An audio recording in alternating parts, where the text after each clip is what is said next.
Sex and Luisa साल 2001 में आई एक स्पेनिश फिल्म है। ये कहानी लुइसा और उसके बॉयफ्रेंड लॉरेजो की है।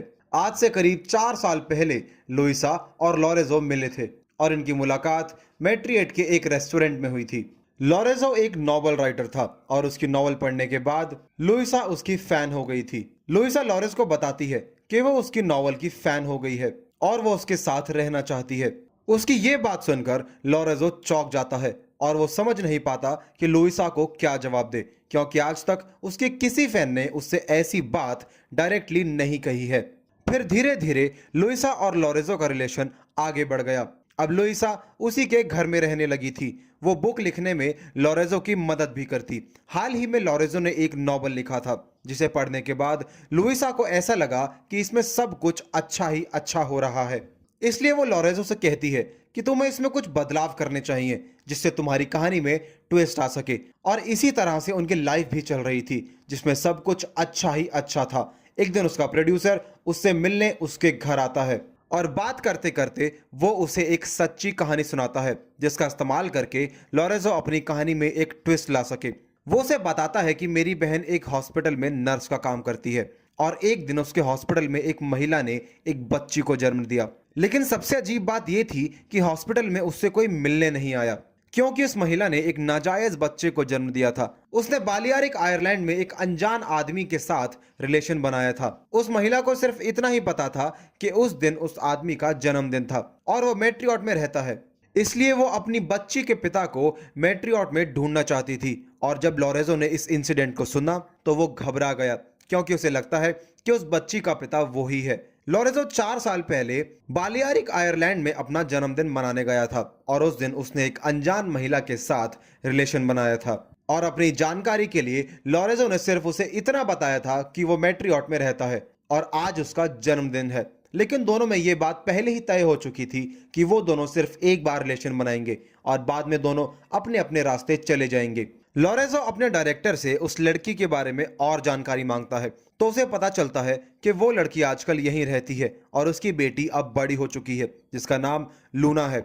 और इस नाम को सुनते ही वो समझ जाता है कि वो उसी की बेटी है, क्योंकि उस रात जब उसने उस अनजान लड़की के साथ संबंध बनाए थे तो वो चांदनी भरी रात थी, इसलिए उसकी माँ ने उसका नाम लूना रखा था। ये बात जानने के बाद लॉरेंजो उस लड़की के बारे में पता लगाता है तो उसे पता चलता है कि उसकी बच्ची की माँ का नाम एलिना है। वो इंटरनेट के जरिए उससे बात करना शुरू कर देता है, पर लॉरेंजो उसे अपनी असलियत नहीं बताता।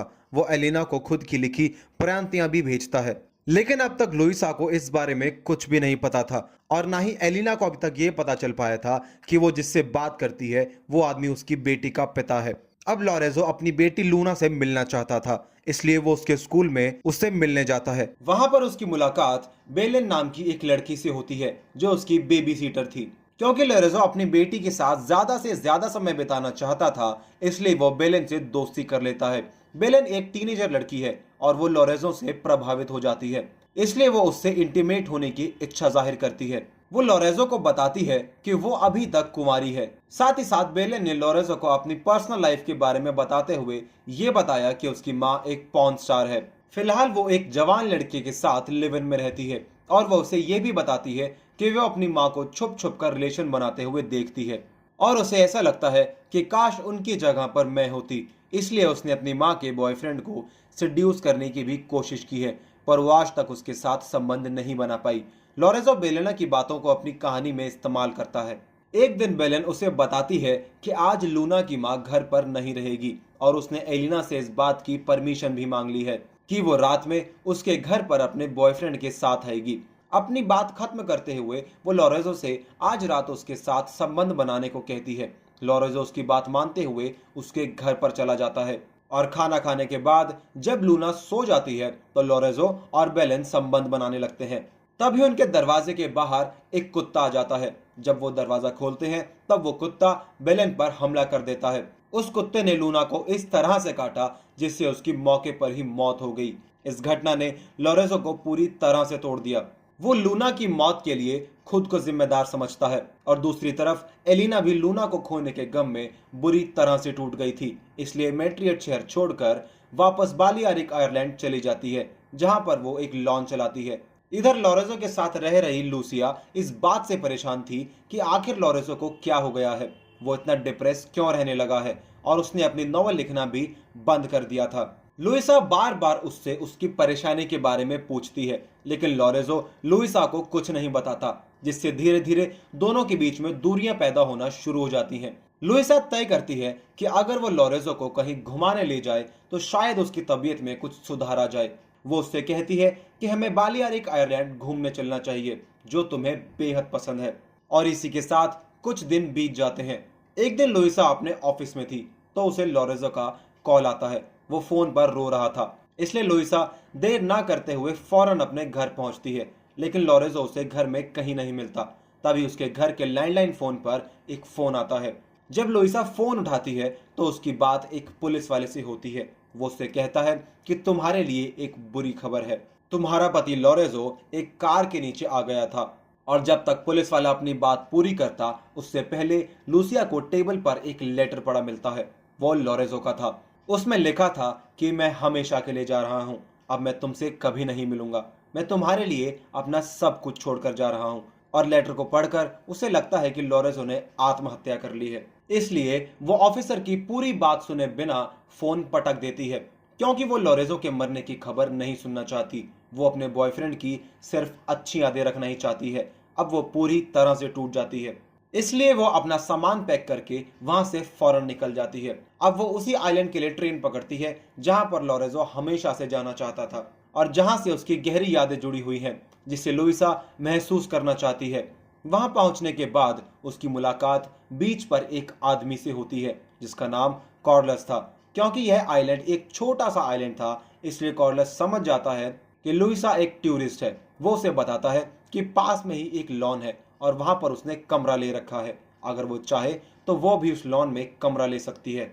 और ये वही जगह है जहां पर एलिना की मुलाकात लोरेंजो से हुई थी। हालांकि ये सारी बात ना तो लुइसा को पता थी और ना ही एलिना को कि उन दोनों का बॉयफ्रेंड लोरेंजो है। यहाँ तक कि एलिना ये भी नहीं जानती थी कि लोरेंजो उसकी बेटी से कई बार मिल चुका है। और उस रात जब कुत्ते के काटने से उसकी बेटी की मौत हुई तो लोरेंजो वहीं पर मौजूद था। कुछ ही दिनों में साथ रहते रहते एलिना और लुइसा की गहरी दोस्ती हो जाती है। एक दिन एलिना को टीवी पर वेलेन से जुड़ी एक खबर मिलती है, जो एलिना की बेटी लूना की बेबीसिटर हुआ करती थी। इस खबर में यह बताया गया कि कई दिनों से बेलेन और उसकी मां घर से गायब हैं और उसके बॉयफ्रेंड का भी कोई पता नहीं चल रहा।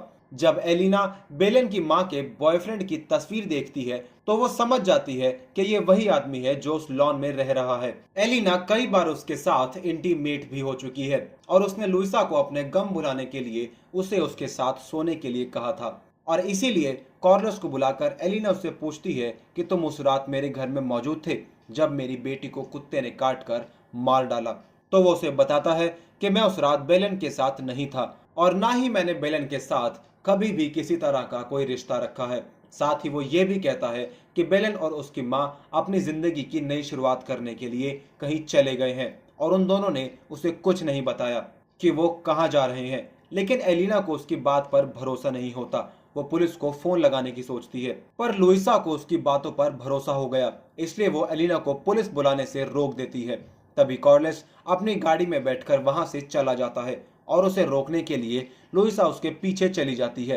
क्योंकि एलिना को लुइसा की फिक्र थी तो वो भी उसके पीछे चल देती है। लेकिन रास्ते में उसे कार के अंदर लोरेंजो दिखाई देता है और वो अपनी कार को उसकी कार के पीछे लगा लेती है। ये कार एक लॉन के पास आकर रुकती है। उसमें से लोरेंजो उतरकर बाहर आता है और यहाँ हमें पता लगता है कि लोरेंजो अभी जिंदा है, क्योंकि असल में कार एक्सीडेंट में उसकी मौत नहीं हुई थी, उसे बस कुछ चोटें आई थी। अब लोरेंजो और एलिना एक दूसरे को गले लगा लेते हैं और जोर जोर से रोने लगते हैं। तभी वहां पर लुइसा पहुंच जाती है। वो लोरेंजो को देखकर हैरान रह जाती है, क्योंकि उसे लगता था कि लोरेंजो अब इस दुनिया में नहीं है। यहाँ पर लुइसा और एलिना ये बात समझ जाते हैं कि उन दोनों का बॉयफ्रेंड लोरेंजो ही है। और इसी के साथ ये फिल्म यहीं खत्म हो जाती है।